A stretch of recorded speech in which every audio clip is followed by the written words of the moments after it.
How you doing, guys, and welcome to my channel. As you can see today, I'm having a look at the Present Toys Blade or Blade Warrior. Blade from Blade 2, played by Wesley Snipes. Now, I know I'm a bit late to the party on this figure because after seeing a couple of reviews of it when it came out, I wasn't willing to pay the retail price, so I got a nice price for it. I think it was about €250 retail, so I wasn't willing to pay it, but I did get it finally at a decent price.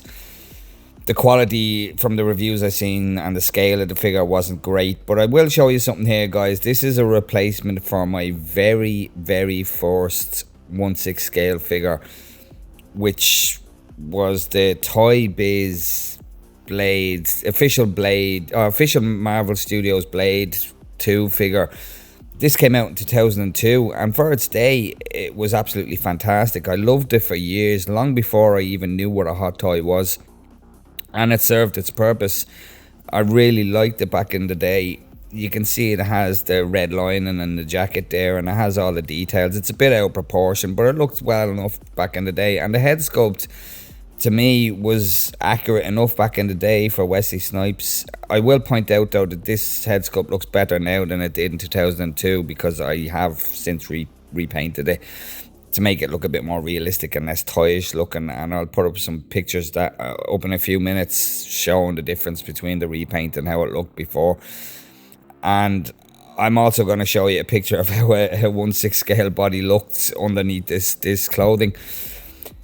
I have also over time made a kit bash out of all the Present Toys parts that I bought off eBay because I wasn't willing to pay the retail price, so I did pick up pieces off of eBay just to kind of make a representation of them. And I will point out just quickly that this is his weapon from Blade 1. It doesn't come with the Present Toys one, it came with the Toy Biz one in 2002. I still think the Hot Toys figure is probably the best rendition of Blade 2 that we have, although I do really like this head sculpt, the older head sculpt, and to be honest, it probably looks slightly more like Wesley Snipes than either the Hot Toys or the Present Toys one. The Hot Toys one is quite old, but moving on, what I'll do is I'll get this guy out of the box and we'll give him a pan down, and we'll put the two alternate looks for him together, and we'll have a pan down of those. Actually, what I'll do is I'll quickly go through the box, just having a quick look at it. As you can see, we have kind of an art piece there at the front. It's not the figure, it's not Wesley Snipes, as you can see there.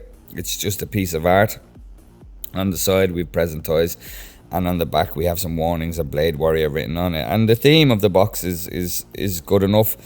But then we have an image of Wesley Snipes from Blade Trinity on the inside of the slip cover, and this is a bit odd, but you can see by the tattoos down the side of his face there that this is actually off the cover of Blade Trinity. So, you know, it's a bit of a mishmash from Present Toys. It's not a Blade 2 image there at the front, so kind of there we have it there without the slip cover. But guys, please do hit that subscribe button if you haven't already. So moving on, we'll take a look at the kind of the two alternate looks that come with them, the two clothing sets that come with them in the box. And here we have the two different looks. On the left hand side is my kit bash, and on the right hand side we have the out of the box look for him. Now, all the parts in my kit bash are all Present Toys, so it is just the alternate look, the clothing, you know, the jacket and that comes with them in the box of the Present Toys. So it's the same body, it's the same head sculpt, it's all the same clothing. So to be honest with you, the one with the sunglasses on, to me, looks way more accurate to Wesley Snipes. I'm not a huge fan of the head sculpt, but we'll get into that in a bit more detail a bit later on. But I do like having the two alternate looks from the two different looks from different scenes in the movie. We obviously have the same base there with the tribal tattoo and Blade written on the front. It's quite a big base, as you can see there. There's quite a lot of space on it. I'm not sure why, because because of the trousers being so tight on him, you can't actually dynamically pose on him, and there's absolutely no articulation in the boots, so there's no really dynamic posing to be done with this guy. But there you go, guys. There's just a quick pan of the two alternate looks just before we get into the details of the accessories. They both look pretty cool to me. You know, they're decent representations. So let's get into the accessories. Actually, just while I have them here, the old figure, this 2002 23-year-old figure, my very, very, very first 1/6 scale action figure. This kind of started it all. I got this in London in 2002. Very dated looking at this point. His boots, actually, if I can get them off there without breaking them, no, I can't. There's actually a foot in there. You actually slip the boot in, into a foot, which is quite bizarre. It's not a peg. The body is crazy looking underneath all that clothes. The jacket is completely pleathered. The trousers were stitched to his jacket, but I had to snip it off to take all the clothes off, so it wasn't always exposing his stomach area there. Yeah, huge, bulky kind of figure, very wide shoulders. In comparison, the head sculpt kind of looks a bit small on that body with all those layers on. As you can see there, it did start to kind of peel on me at some point. Like I said, very, very old figure, and I did give him a coat of acrylic finisher just to stop it from peeling any further. But as you can see there on the back, there's a little slit in the back there for where, if I can just grab the sword. The sword does actually, no, it doesn't go in that way. I have to actually just fold the jacket back a little bit, and you can see that there is a little kind of piece of fabric there. It came unstitched, but there is a loop there for the sword to go into, or the sheath to go into, and there's another one down the bottom, not extremely tight. The sheath does kind of slip out from time to time, but it is completely accurate. If you slide the sword down into the coat there, you can see that that's exactly how it sat in the movie. It just stuck out the back of the jacket, which we'll look at later on, that Present Toys got it way wrong. But again, the sheath has slipped out there because of that stitching that's broken. But the sword does slip into the coat as it should, as it did in the movie, which is completely on point. And you can see the handle there is a little bit oversized, and it's a little bit of a curve on it, but it's accurate enough. And the head sculpt, like I said, 2002, and I think that looks pretty awesome for 2002. It looks pretty accurate for Wesley. I will say that I did repaint it, but it does look pretty accurate. Nose is a little bit pointy, but it does look, again, I'll say it again, 2002, it looked fantastic in 2002. So there we have it for, a 23-year-old 1/6 scale figure. My very, very first, the figure that started it all off. And just sticking up a couple of images of before and after I painted it. Obviously on the left-hand side is before, and on the right-hand side is after I painted it. I toned down the colour of the skin. I toned down the blackness of the hair, and just gave him, a bit more of a realistic kind of skin tone to him, rather than it looking so toyish, and took that redness out of the eyes. And just a side profile there, you can see I put a bit of a kind of shadowing in the shaved head part at the back there, and down onto his face a bit of a 5 o'clock shadow there, and kind of highlighted those cheekbones a little bit. And I think it looks really good for Wesley back in the day, in 2002 anyway. Yeah, really, really happy with how that worked out after repainting it. And there is a picture of the body that's underneath. That looks so bizarre, it's crazy. But just having a look at his accessories, starting off from left to right, the usual fashion, we have his sword, and as you can see, it has a sheath in it there. It has a little nub in it there for clipping it onto the back of the body armor. We'll have a look at that a bit later on. Just taking it out of the sheath there, it's quite tight in the sheath. It doesn't just fall out, which might actually rub paint off if you continuously do that. Nice paintwork to it. It is all plastic, it's not die cast or anything. It does look the part. The handle is pretty accurate. It's quite accurate to the one he's using in the movie. It has all the details in it. It doesn't have the interchangeable end on it with the blades spread out. You know, you could change it out for the spread out blades for, to replicate the scene where it opens up, for when anybody who grabs hold of the sword that isn't supposed to, the blade opens up and severs their hand. It's more notably done in Blade 1, I believe, if my memory serves me correctly. Yeah, the sword looks the part. It's the right length, it's the right dimensions, and it looks pretty cool. And then we have his Mach 10.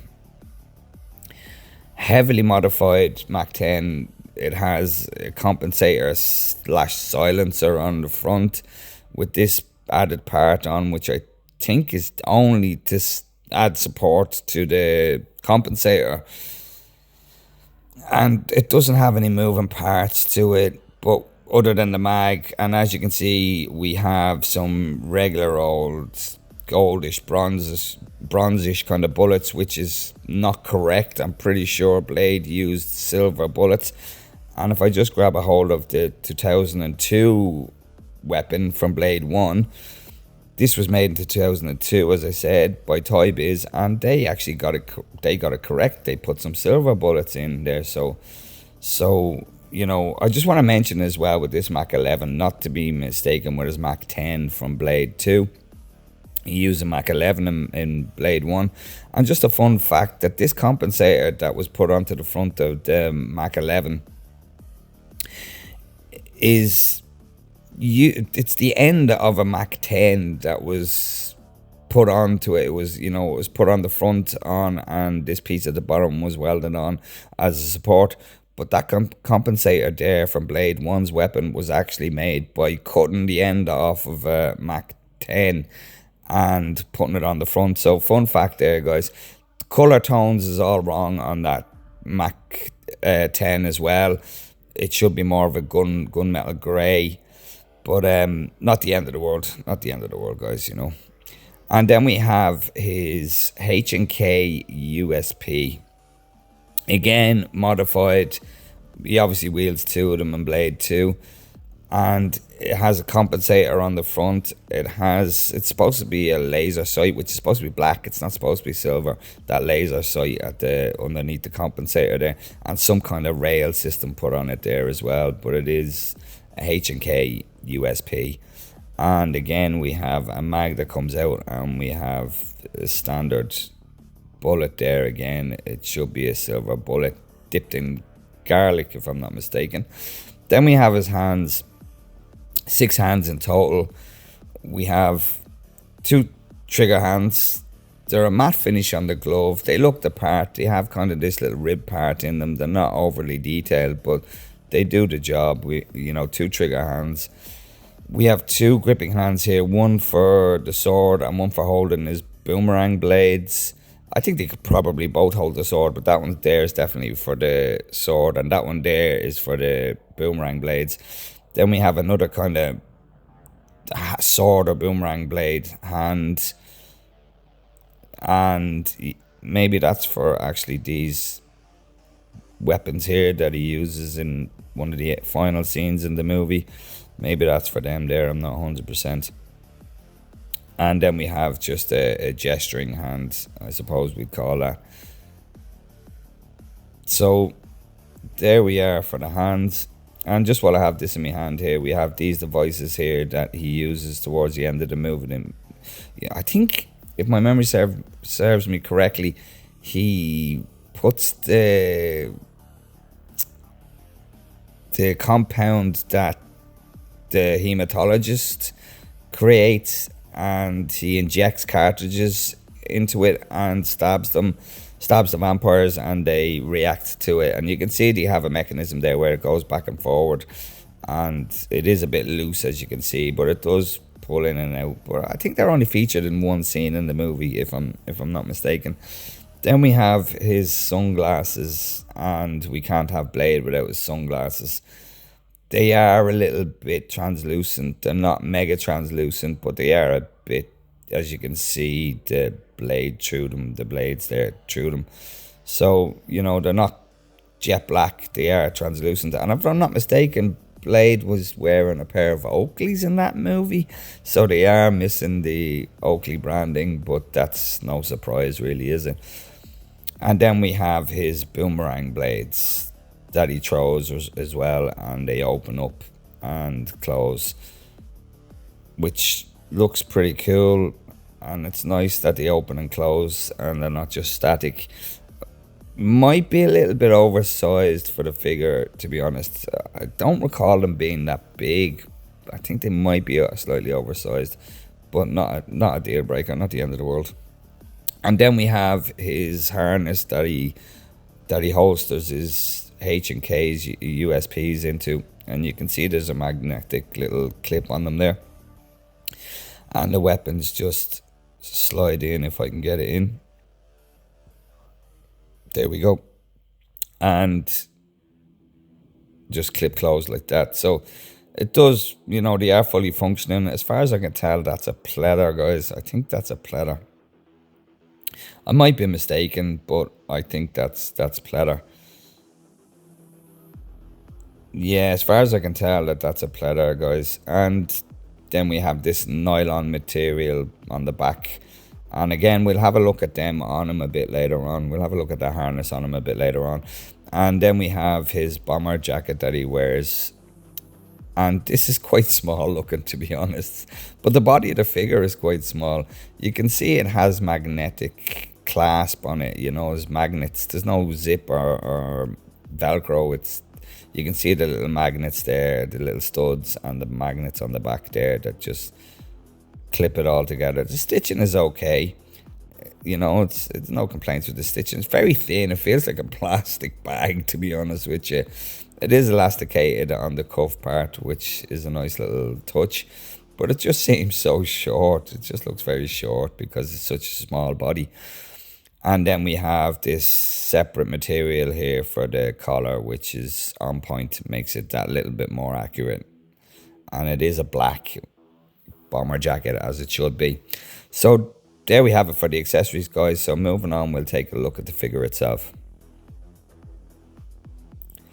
And here we have the present toys Blade, pretty much straight up as he comes out of the box. And just move him out of the way, we'll have another quick look at the base again. As I said, a very big base makes no sense because you can't dynamically pose him because of the trousers and the boots that he's wearing.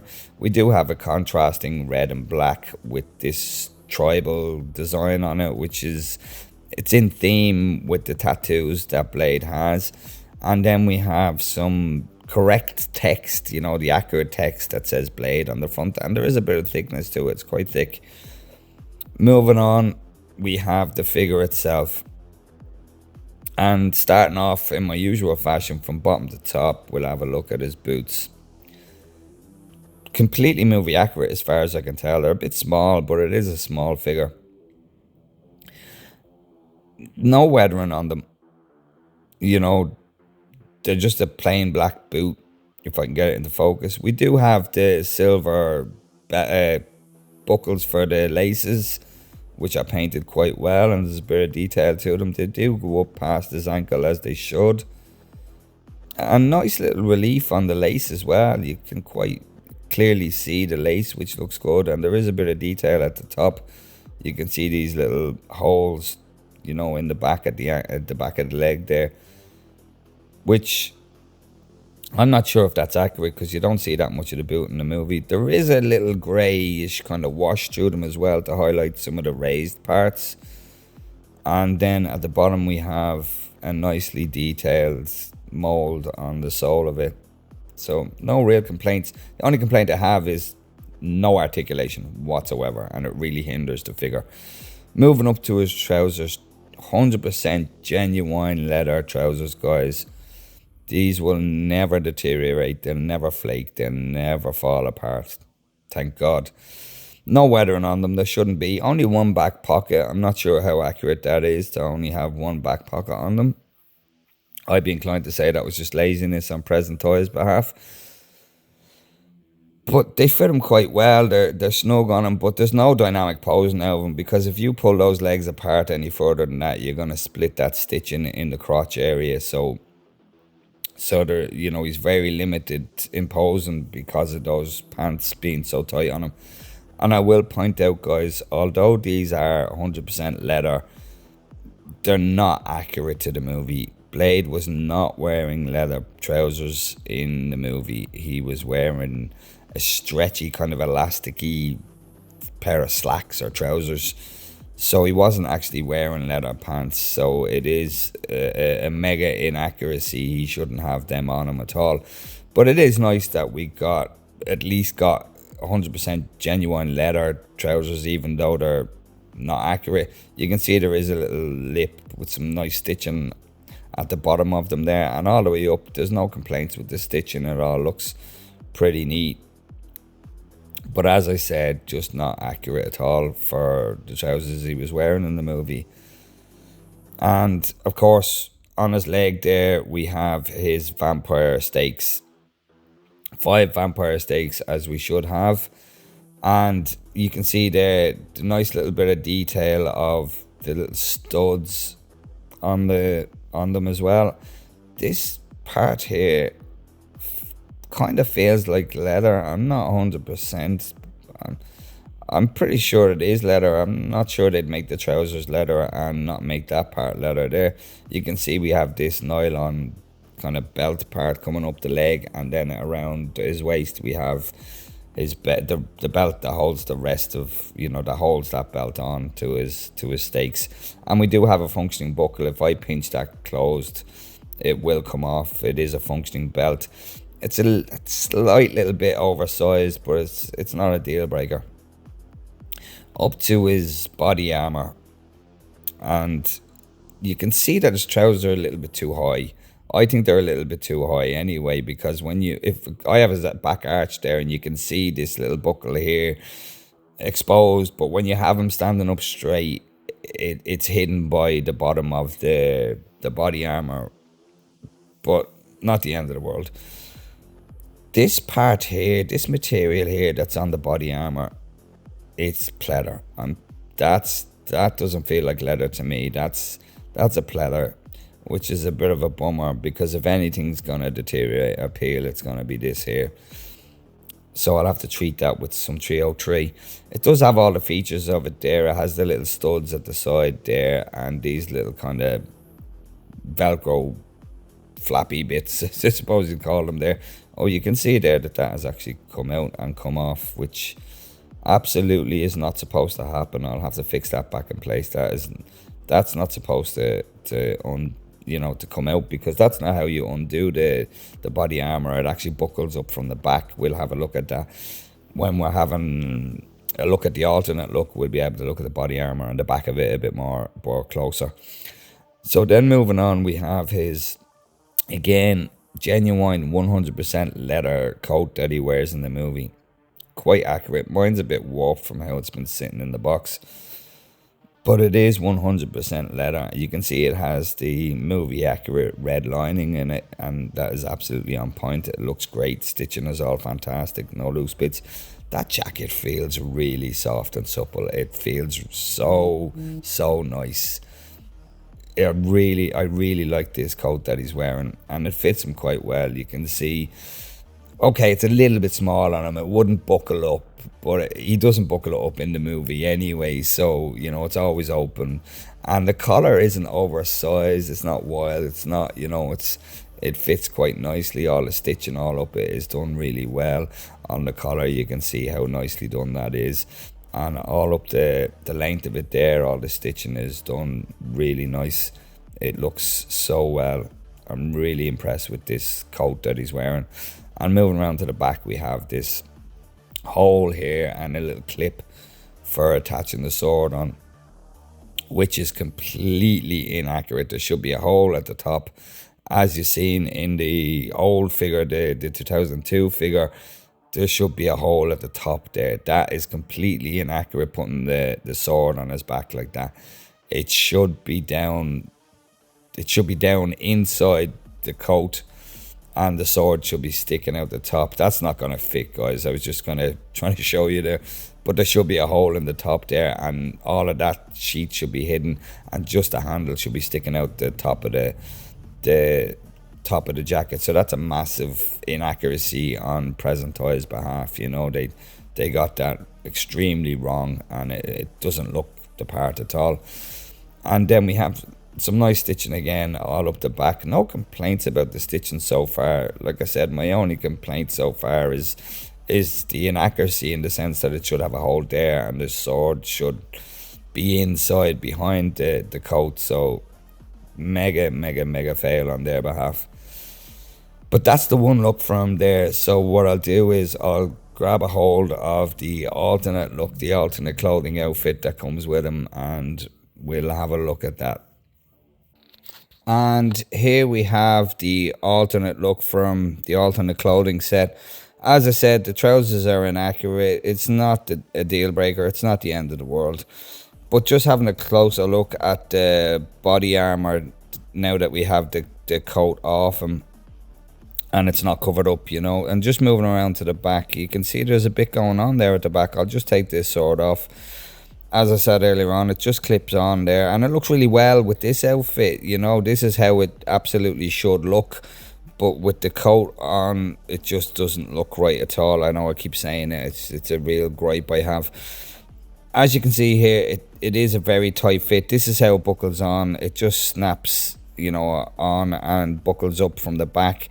Not accurate. It should be a zip at the front, but not the end of the world, because, you know, you don't see the back. But it is a very tight fit when you have the bomber jacket on, and it does have a tendency to just pop out when you're fiddling with the figure. If I can just get this to clip back in, I'll be absolutely over the moon. There we go.